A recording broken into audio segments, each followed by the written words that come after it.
Welcome children. Arithmetic progression for class 10. In this video we will discuss exercise 5.1. Arithmetic progression के बारे में हमने सीखा था या जाना था। ये नंबरों की एक ऐसी सीरीज होती है जिसमें पहला एलिमेंट तो हम अपनी चॉइस के अकॉर्डिंग लेते हैं, but every next element is obtained by adding a particular number and that number is called common difference. आइए इस इंफॉर्मेशन का यूज करते हुए एक्सरसाइज 5.1 को सॉल्व करते हैं। पहला क्वेश्चन है, in which of the following situations does the list of numbers involved make an arithmetic progression and why? हमें कुछ कंडीशंस दी गई हैं जिसमें हमें देखना है कि क्या गिवन कंडीशन एक अरिथमेटिक प्रोग्रेशन की सीरीज को बनाती है या नहीं बनाती है। देखिए, अगर किसी भी सीरीज को एपी के लिए चेक करना है तो हमारे दिमाग में यही कॉन्सेप्ट होना चाहिए कि उस सीरीज में जो कॉमन डिफरेंस है किसी भी दो पर्टिकुलर कंसेक्यूटिव टर्म के सेट को लेके निकाला जाए वो हमेशा सेम होना चाहिए। अगर किसी भी सेट के लिए डी की वैल्यू सेम नहीं आती तो अरिथमेटिक प्रोग्रेशन नहीं होगा।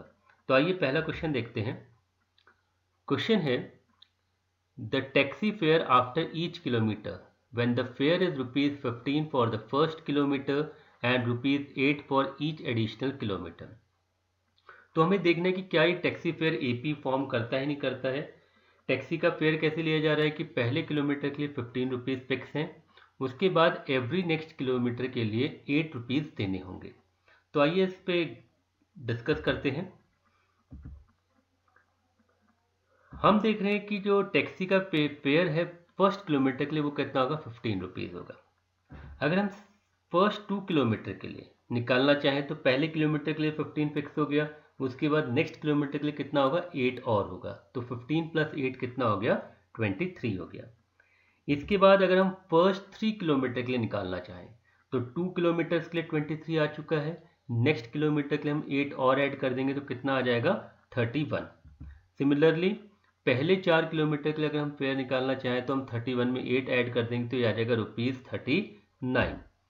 तो यहाँ पर हम क्या देख रहे हैं कि जो सीरीज बनी 15, 23, 31, 39, ये एक अरिथमेटिक प्रोग्रेशन बना रही है क्योंकि इसमें after the first element every next element is obtained by a particular number that is 8। और अगर आप देखना चाहें तो जैसे आप 23 में से 15 माइनस करें तो आपको कॉमन डिफरेंस मिलेगा 8, वैसे ही आप 31 में से 23 माइनस करें तो आपको कॉमन डिफरेंस मिलेगा 8। तो यहाँ पे कॉमन डिफरेंस सेम है, that's why this condition is making an arithmetic progression series. अगले क्वेश्चन पे चलते हैं। अब हमारा क्वेश्चन है, the amount of air present in a cylinder when a vacuum pump remove 1/4 of the air remaining in the cylinder eight A time. अब condition क्या दी गई है कि एक वैक्यूम पंप है जो एक सिलेंडर में से एयर को पंप आउट कर रहा है और हर स्टेप में वो 1/4 जो भी एयर उसमें प्रेजेंट होगी उसका 1/4 निकाल देगा, तो कितना उसमें रह जाएगा, 3/4। तो आइए इस कंडीशन को देखते हैं। मान लीजिए हमने उसका जो इनिशियल वॉल्यूम लिया सिलेंडर का वो था V इन लीटर्स। अब हमें पता है कि एवरी स्ट्रोक में 1/4 एयर निकल जा रही है जो भी इसमें वॉल्यूम ऑफ एयर प्रेजेंट है। तो इसको हम दूसरे शब्दों में समझ सकते हैं कि हर स्ट्रोक के बाद जो उस सिलेंडर में एयर बचेगी वो 3/4 पार्ट होगा जो एयर उसमें प्रेजेंट होगी, यानी एट अ पर्टिकुलर टाइम जितनी एयर बची हुई है प्रेजेंट है उसका 1/4 निकल जाएगा और 3/4 रह जाएगा। तो हम इसके वॉल्यूम्स की अगर सीरीज बनाना चाहिए तो कैसे बनेगी, देखिए इनिशियली हमने वॉल्यूम लिया V। अब इस V में से फर्स्ट स्ट्रोक के बाद फ्रैक्शन में 1/4 निकल जाएगा तो कितना फ्रैक्शन बचा, 3/4। तो हमारे पास वॉल्यूम कितना बच गया, 3/4V। अब सेकंड स्ट्रोक में 3/4V का 1/4 निकल गया तो फिर कितना बचा, 3/4। तो 3/4 इंटू 3/4V ये हो जाएगा 3/4 का स्क्वायर V। नेक्स्ट स्टेप में जाएंगे तो जो थर्ड स्टेप का वॉल्यूम बचा उसका फिर 3/4 बचेगा तो ये हो जाएगा 3/4 का क्यूब V। तो ये हमारे पास वॉल्यूम की सीरीज आ गई है। अगर हम इसको क्लियरली देखें तो ये अरिथमेटिक प्रोग्रेशन फॉर्म नहीं करते हैं। हम इसके लिए कॉमन डिफरेंस निकाल के देख सकते हैं। पहली दो टर्म्स हमने ली और कॉमन डिफरेंस हमेशा कैसे निकाला जाता है, सेकंड टर्म में से फर्स्ट टर्म को माइनस किया जाता है। तो 3/4V में से हमने V को माइनस किया तो हमें मिला -1v/4।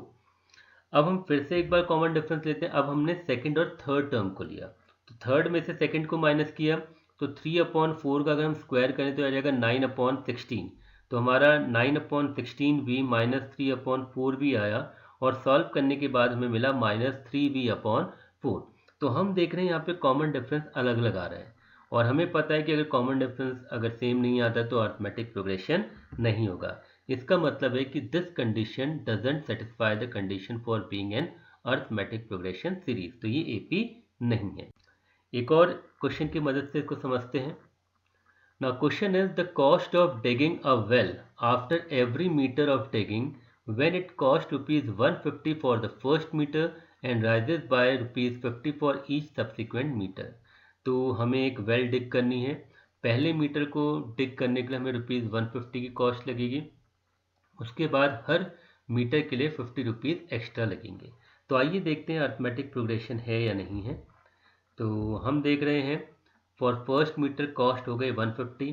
अगर हम पहले 2 मीटर के लिए कॉस्ट निकालना चाहें तो फर्स्ट मीटर के लिए 150, उसमें फिर 50 ऐड कर देंगे, यानी कि 200 आ जाएगा। पहले 3 मीटर के लिए निकालना चाहें तो 200 में 50 और ऐड कर दीजिए, 250 आ जाएगा। पहले 4 मीटर्स के लिए हो जाएगा सिंपली 300। तो आप क्या देख रहे हैं कि यहाँ पर जो सीरीज आई 150, 200, 250, 300, तो हम देख रहे हैं कि हर नेक्स्ट एलिमेंट कैसे ऑब्टेन्ड हो रहा है, by adding a particular number that is 50, यानी कि अरिथमेटिक प्रोग्रेशन है, क्योंकि यहाँ कॉमन डिफरेंस क्या है हमारा 50 है। तो इस तरीके से हमने देखा कि अगर किसी सीरीज को हमें चेक करना है कि whether it's forms an AP और नॉट, तो हम उसका कॉमन डिफरेंस चेक करते हैं। अगर वो हर पेयर के लिए सेम आता है उस सीरीज में, then it will form an arithmetic progression. आइए क्वेश्चन नंबर 2 पे चलते हैं। Write first 4 terms of the AP when the first term a and the common difference d are given as follow. तो यहाँ पर हमें पहली टर्म और कॉमन डिफरेंस दिया गया है, हमें उसकी फर्स्ट 4 टर्म निकालनी है। तो तरीका वही है कि पहली टर्म में आप कॉमन डिफरेंस को ऐड करते जाइए, नेक्स्ट टर्म मिलेगी, फिर उसमें कॉमन डिफरेंस ऐड करिए, नेक्स्ट टर्म मिलेगी, and so on you can find any number of terms. तो पहला क्वेश्चन लेते हैं, ए की वैल्यू 10 है और डी की वैल्यू 10 है। तो अगर हम सीरीज बनाना चाहें तो हमारा पहला एलिमेंट हो जाएगा A1, यानी कि सीरीज को हम ले सकते हैं A1, A2, A3, A4, A5, हम इसको कर सकते हैं, ये इसकी टर्म्स हैं। तो हमारी पहली टर्म A1 A के बराबर होगी, यानी 10 हो जाएगी। सेकंड टर्म A2 कैसे निकालेंगे, फर्स्ट टर्म में हम कॉमन डिफरेंस D ऐड कर देंगे, तो A1 प्लस D आ जाएगा, 10 प्लस 10 20 हो जाएगा। A3 नेक्स्ट टर्म निकालने के लिए 20 में अगेन हम D ऐड कर देंगे, 30 हो जाएगा। सिमिलरली A4 हो जाएगा 30 प्लस 10 40, और similarly we can find A5 that is 50। तो हमने क्या देखा कि ये जो सीरीज है उसकी फर्स्ट 4 टर्म्स AP की क्या हो गई, 10, 20, 30 एंड 40। एक और क्वेश्चन लेते हैं इसी का। अब हमारे पास A की वैल्यू है -2 और D है हमारा 0। तो देखते हैं, तो पहली टर्म हमें दी गई है और D हमें दिया गया। सीरीज के एलिमेंट को फिर से हम A1, A2, A3, A4 करके मान लेते हैं।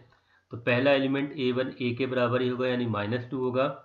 नेक्स्ट एलिमेंट निकालने के लिए A2 निकालने के लिए -2 में हम D यानी कि 0 ऐड करेंगे, तो हमारा आ जाएगा -2। नेक्स्ट टर्म निकालने के लिए हम सेकंड टर्म में कॉमन डिफरेंस ऐड करेंगे, तो A2 प्लस D हो जाएगा, यानी -2 प्लस 0 -2 हो जाएगा। सेम पैटर्न पे हम A4 निकालेंगे, वो भी -2 आएगा। तो हम क्या देख रहे हैं कि यहाँ पे जो सीरीज है इसकी सारी टर्म्स एक जैसी हैं, तो फर्स्ट 4 टर्म्स आ गई -2, -2, -2 एंड -2। एक और लेते हैं क्वेश्चन। अब A की वैल्यू है 4 और D की वैल्यू है -3। तो इसमें हम देखते हैं, हमें पहला एलिमेंट और D दिया गया है। सीरीज को हमने A1, A2, A3, A4 इसके फर्स्ट 4 एलिमेंट को हमने डिनोट कर लिया है। पहला एलिमेंट A के बराबर यानी 4 होगा। A2 निकालने के लिए हम फर्स्ट एलिमेंट A1 में D ऐड करेंगे, तो 4 में -3 ऐड किया तो 1 आ जाएगा। फिर हम A3 निकालने के लिए 1 में अगेन कॉमन डिफरेंस -3 ऐड करेंगे, तो हो जाएगा -2। फिर A4 में हम निकालने के लिए A3 में D ऐड करेंगे, तो -2 में -3 ऐड किया तो -5 हो जाएगा। तो इस तरीके से हम देख रहे हैं कि इस सीरीज के जो फर्स्ट 4 एलिमेंट्स हैं वो हैं 4, 1, -2 एंड -5। इन 3 एग्जाम्पल्स में हमने एक चीज़ गौर करी कि पहले केस में हमारा D पॉजिटिव था, दूसरे में 0 था और थर्ड में नेगेटिव था। तो हमें समझना है कि D की value can be positive, negative and 0। Second thing हमें देखने वाली बात यह है कि अगर डी पॉजिटिव है तो हमारी जो ए पी होगी वो इंक्रीजिंग होगी। अगर डी हमारा इक्वल टू 0 है तो ए पी हमारी एक जैसी चलेगी, इसमें कोई चेंज नहीं आएगा टर्म्स में। और डी अगर हमारा नेगेटिव है तो A P will be decreasing. आइए क्वेश्चन 3 पे चलते हैं। For the following A P right the first term and the common difference. तो हमें ए पी की फर्स्ट टर्म निकालनी है और कॉमन डिफरेंस निकालना है। तो सबसे पहला क्वेश्चन लेते हैं। सीरीज है 3 1 -1 -3। अब बात करते हैं इसके फर्स्ट एलिमेंट की। तो हमारा फर्स्ट एलिमेंट हो जाएगा यहाँ पे 3। कॉमन डिफरेंस कैसे निकालते हैं? कोई भी दो कंसेक्यूटिव टर्म लीजिए, उनको माइनस कर लीजिए तो आपको डी मिल जाएगा। तो हमने सेकंड में से फर्स्ट टर्म को माइनस किया तो 1 -3 हो जाएगा -2। तो हमारा डी कितना आ गया? -2। एक और पार्ट लेते हैं। अब हमारे पास है सीरीज -5 -1 3 एंड 7। ये एक इंक्रीजिंग सीरीज है, तो हम एक अंदाज़ा लगा सकते हैं यहाँ डी की वैल्यू क्या होगी? पॉजिटिव होगी। तो सबसे पहले तो हम देखते हैं कि सीरीज का फर्स्ट एलिमेंट क्या है, वो है -5। फिर हम इसका कॉमन डिफरेंस निकालते हैं। तो सेकंड टर्म में से फर्स्ट टर्म माइनस करी तो ये आ गया -1। फिर उसमें से माइनस किया -5, तो सॉल्व करके आ गया 4। तो आप देख रहे हैं इंक्रीजिंग सीरीज है तो डी क्या है? पॉजिटिव है। ऊपर वाले में सीरीज डिक्रीज होती जा रही तो डी क्या आया था? नेगेटिव आया था। तो this way we can find the common difference. अब आते हैं क्वेश्चन नंबर 4 पे। Very important question. Which of the following are APs? If they form an AP, find the common difference D and write 3 more terms. तो यहाँ पे हमें सबसे पहले तो आइडेंटिफाई करना है कि गिवन सीरीज AP है या नहीं है। तो इसका तरीका वही है, हम कॉमन डिफरेंस को चेक करेंगे। अगर वो सेम आता है तो it will be an AP। फिर उसके बाद हमें इसकी 3 मोर टर्म्स निकालनी है। तो जितनी टर्म्स हमारे पास अवेलेबल है उसमें कॉमन डिफरेंस को ऐड करिए, आपको नेक्स्ट टर्म मिलती जाएगी। This way we can find the next 3। आइए सबसे पहला क्वेश्चन लेते हैं। सीरीज इज 2 4 8 और 16। सबसे पहले हम कॉमन डिफरेंस से चेक करेंगे कि क्या कॉमन डिफरेंस सेम है। सो देखते हैं। हमने a2 -a1 किया, यानी सेकंड टर्म में से फर्स्ट को माइनस किया तो 4 - 2 आ गया 2। फिर हमने थर्ड में से सेकंड को माइनस किया तो 8 - 4 हो गया 4। फिर हमने फोर्थ टर्म में से थर्ड को माइनस किया तो 16 - 8 हो गया 8। तो हम यहाँ देख रहे हैं कि जो कॉमन डिफरेंस है वो अलग अलग आ रहा है। दो टर्म्स को माइनस करके जो डिफरेंस आ रहा है वो अलग अलग आ रहा है, यानी कॉमन डिफरेंस अलग अलग आ रहा है। It means this is not an arithmetic progression. अगला पार्ट लेते हैं। अब हमारे पास क्वेश्चन है 2, 5/2, 3, 7/2 एंड सो ऑन। सबसे पहले तो हम कॉमन डिफरेंस देखते हैं। तो देखिए राइट साइड में कॉमन डिफरेंस दिखा रहे हैं a2 - a यानी कि फर्स्ट टर्म। तो 5/2 में से हमने 2 को माइनस किया, 1/2 आ गया। अब हम कॉमन डिफरेंस लेने के लिए सेकंड और थर्ड टर्म का पेयर लेंगे। तो थर्ड में से सेकंड को माइनस किया, 3 - 5/2 करेंगे तो आप ये भी 1/2 आया। वैसे ही a4 - a3 किया तो 7/2 में से 3 माइनस किया, आपको फिर 1/2 मिला। तो हमने 3 केसेस देखे और तीनों केसेस में हमारा डी क्या है, यानी कॉमन डिफरेंस क्या आ रहा है? सेम आ रहा है। तो हमें पता है कि अगर कॉमन डिफरेंस सेम है तो इसका मतलब क्या है कि ये आपकी एक अरिथमेटिक प्रोग्रेशन सीरीज है और डी की वैल्यू कितनी है? 1/2। अब हमें इसकी नेक्स्ट 3 टर्म्स निकालनी है। तो नेक्स्ट 3 टर्म्स कैसे मिलेंगी? जो 7/2 है उसमें 1/2 ऐड करेंगे। तो 7/2 में 1/2 ऐड किया तो हमें मिला 4। तो ये 4 क्या हो गई? हमारी फिफ्थ टर्म हो गई। सिक्स्थ टर्म कैसे निकालेंगे? 4 में कॉमन डिफरेंस 1/2 को ऐड करेंगे तो आ जाएगा 9/2। सेवन्थ टर्म कैसे निकालेंगे? सिक्स टर्म में 1/2 ऐड करेंगे तो 9/2 में हमने 1/2 ऐड किया तो ये आ गया 5। So the next 3 elements are 4, 9/2 and 5। एक और पार्ट लेते हैं। अब हमारी सीरीज है a, a², a³ a4। तो AP चेक करने के लिए सिंपल सा लॉजिक वही है, हम कॉमन डिफरेंस निकालेंगे। तो हमने a2 - a1 किया तो a² - a किया हमने, इसमें a कॉमन ले लिया तो हमें मिला a विदिन ब्रैकेट a -1। फिर हम नेक्स्ट पे लेते हैं a3 - a2 करते हैं, थर्ड में से सेकंड माइनस करते हैं। तो a³ - a² किया तो a² कॉमन आया, हमें मिला a² विदिन ब्रैकेट a -1। अब हम a4 - a3 करेंगे तो हमें मिलेगा a³ विदिन ब्रैकेट a -1। तो by observation we can see this common difference d is not coming same here. तो जब कॉमन डिफरेंस सेम नहीं है तो इसका मतलब ये अरिथमेटिक प्रोग्रेशन सीरीज नहीं है। एक और एग्जांपल लेते हैं। Now this is √2, √8, √18 and √32। अब इसको AP चेक करना है, तो सबसे पहले तो हमने सीरीज लिख दी। अब हम कॉमन डिफरेंस चेक करते हैं। तो सबसे पहले हम सेकंड में से फर्स्ट को माइनस करते हैं, A2 माइनस A1 करते हैं, तो √8 माइनस √2 किया। अब √8 को अगर आप फैक्टराइज करेंगे तो 8 का फैक्टराइजेशन होगा 2 इंटू 2 इंटू 2। इसमें से पहले दो 2 का एक पेयर बन जाएगा तो बाहर आ जाएगा, तो हमें मिल जाएगा 2√2, यानी √8 को हम लिख सकते हैं 2√2। तो हमें क्या मिल गया, 2√2 माइनस √2 हमने किया तो इट विल कम √2। और चेक करते हैं, अब हम थर्ड में से सेकंड को माइनस करेंगे तो √18 में से √8 को माइनस किया और √18 का फैक्टराइजेशन करेंगे तो आ जाएगा 3 इंटू 3 इंटू 2, 3 3 ज़ा 9, 9 2 ज़ा 18, तो 3 का पेयर बाहर आ जाएगा तो हमें मिल जाएगा 3√2। और √8 होता है 2√2, दोनों को माइनस किया it will B √2।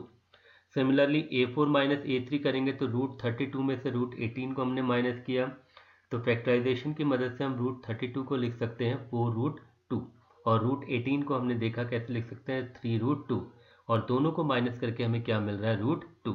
So we are watching here that the common difference is coming same for all the consecutive pairs. It means ये आपकी एक अरिथमेटिक प्रोग्रेशन सीरीज है और यहाँ पे कॉमन डिफरेंस क्या है, √2। अब हमें AP की नेक्स्ट टर्म्स निकालनी है, तो इट इज़ वेरी इजी। कैसे निकालेंगे, देखिए आपकी जो A4 है, A4 टर्म को हमने लिखा है 4√2। देखिए आप सीरीज देखिए, पहली सीरीज थी √2, √8 की जगह आ गया 2√2, 18 की जगह आ गया 3√2, 32 की जगह आ गया 4√2, तो इसका मतलब नेक्स्ट क्या आ जाएगा 5√2, 6√2, 7√2 एंड 8√2, ऐसे करके आप चल सकते हैं। वैसे अगर देखना चाहें तो √32 में हम √2 ऐड करेंगे, क्योंकि जो फोर्थ टर्म है √32 उसमें कॉमन डिफरेंस √2 ऐड करेंगे तो हमें नेक्स्ट टर्म मिल जाएगी। अब √32 को हमने लिखा 4√2 प्लस √2, तो देखिए 5√2 आ रहा है। और अगर क्वेश्चन की फॉर्म में लिखना चाहते तो 5 को अंदर ले जाएंगे तो वहाँ पे 5 इंटू 5 हो जाएगा, तो 5 इंटू 5 इंटू 2 हो जाएगा √50। नेक्स्ट कैसा आएगा, 5√2 में फिर √2 ऐड किया, 6√2 आया, 6 को अंदर ले गए तो 6 into 6 36 into 2 √72। Similarly seventh term हो जाएगी √98। So this way we can find the next consecutive terms of an arithmetic progression series by adding the common difference to the previous term. So this way we have seen what is an AP. AP क्या होती है, जिसमें particular element को add करके हमको next term मिलती जाती है जिसे हम कॉमन डिफरेंस कहते हैं। D can be positive, negative and zero. किसी भी सीरीज को अगर AP चेक करना है तो हमें देखना है कि कॉमन डिफरेंस सेम आना चाहिए, और अगर AP की नेक्स्ट टर्म को निकालना है तो प्रीवियस टर्म में कॉमन डिफरेंस ऐड कर दीजिए, आपको नेक्स्ट टर्म मिल जाएगी। एंड वेरी इंपॉर्टेंट थिंग, अगर हमें कभी भी कोई AP लिखने को आती है तो हमारे पास दो इन्फॉर्मेशन हमेशा होनी चाहिए, that is the first term A and common difference D। Thank you.